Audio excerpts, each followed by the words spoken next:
Anytime, yo! Kahira! I mean, get buddies line up them when you're going to Big up Mad Sauce, big up Siva, and big up Father God. big up Maidan! All right, so let's go ahead and pull up an article from the Jamaica Gleaner, because I don't know how me do my thing already, but like we present the information. Freedom, a day before Jamaica celebrates Emancipation Day, caps an almost 13-year journey of arrests, trial, convictions, and a successful appeal for Kartel and Shawn Campbell, Andre St. John, and Kahira Jones. Jones, however, will remain in custody because he is serving a sentence in an unrelated case. The highly anticipated decision was delivered by newly minted President of the Court of Appeal, Justice Marva McDonald Bishop. She led a panel of 3 judges, which comprised Justices Paulette Williams and David Frazier. The men were charged in September 2011 and convicted in March 2014 of Clive Lizard Williams' murder. They were sentenced to life in prison in April 2014. Following an unsuccessful challenge of the conviction in the Jamaican Court of Appeal, they went to the Privy Council, Jamaica's highest court.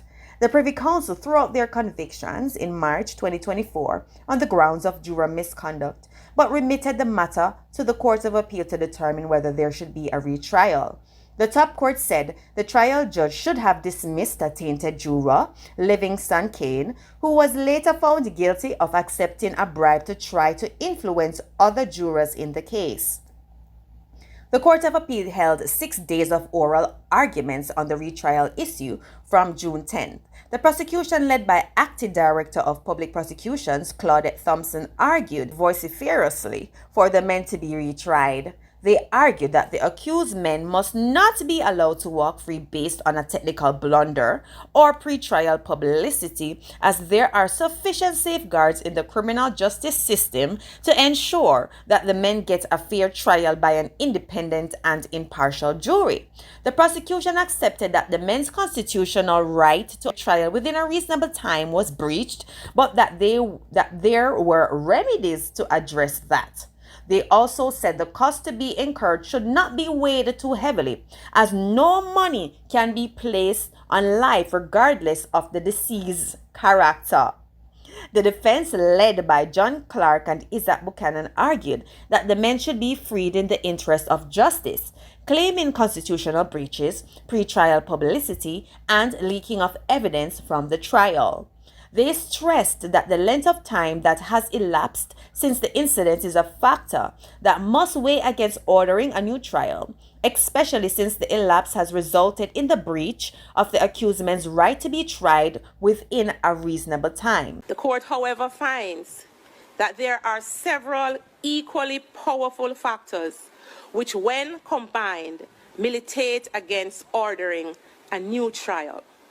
In summary, these factors are the insufficient and inadequate account by the prosecution for the availability of its witnesses and trial exhibits.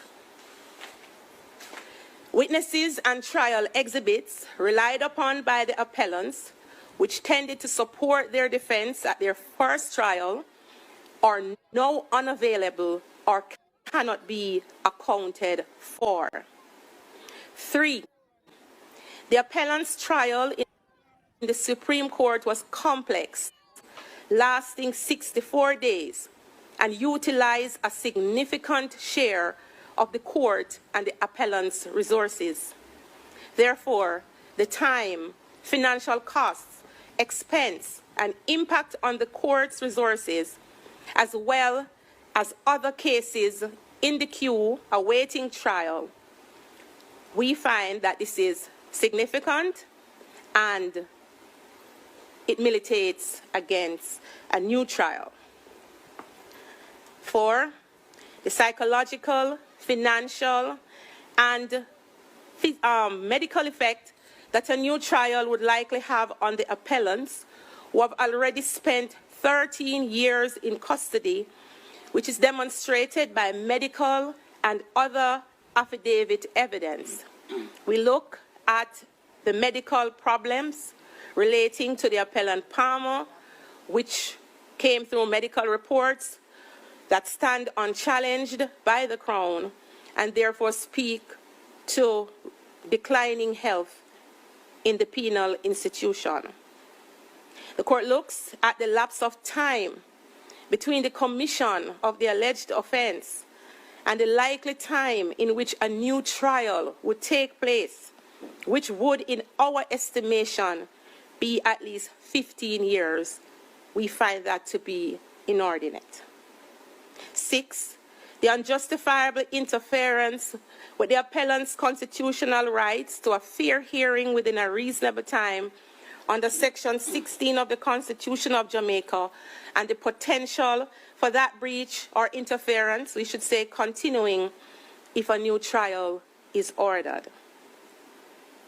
We look at the potential prejudice to at least 2 of the appellants who, if convicted after a new trial, would be required to serve a longer term of imprisonment before eligibility for parole than that which was originally imposed upon them after their first trial due to the operation of the statutory mandatory minimum for the offense of murder. The court looks at other factors which it did not see swinging the pendulum either way, and our judgment will explain it all. We find that the submissions regarding pretrial publicity did not assist the appellants.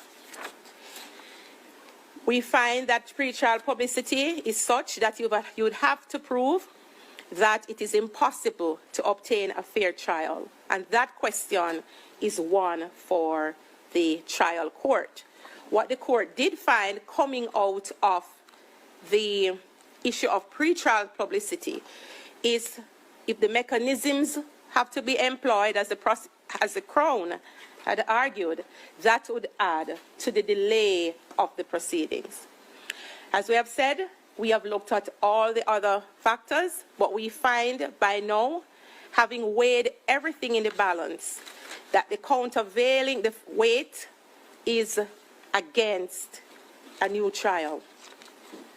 Our judgment will explain everything in depth, but as we say, this is for the decision for you to understand what the court has done. Having regard to all the considerations the court has taken into account, we conclude that the interests of justice do not require a new trial to be ordered for the appellants, and we therefore make the following order: judgments and verdicts of acquittal